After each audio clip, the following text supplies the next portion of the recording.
My closest friend in the priesthood is Father Aldo Taparo, who is priest of the Archdiocese of Birmingham. He's retired now and living in Oxford.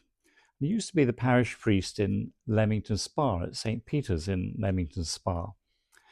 And whilst he was there as parish priest, a newly ordained young man, this is a few decades ago, came to be his curate. And this young priest, newly ordained priest in his early 20s, was besotted with his father.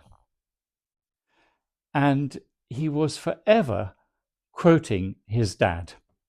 Now, I haven't got a Brummie accent, but the number of times that this young priest would begin conversations with, "Me dad says this, and me dad says that."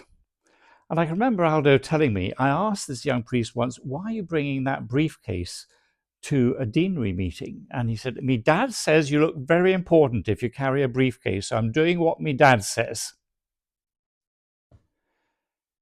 One of the things about Jesus is that he always says, "I'm doing what me dad says.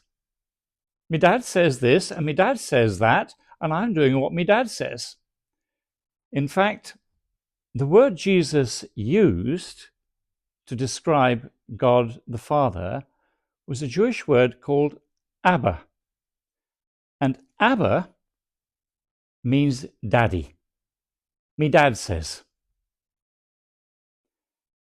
And the disciples must have sometimes got almost a little bit fed up of the fact that Jesus didn't say anything really except what me dad says.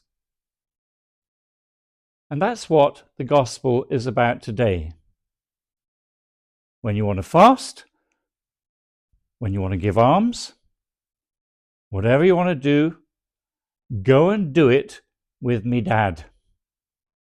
Go into your room, just you and him.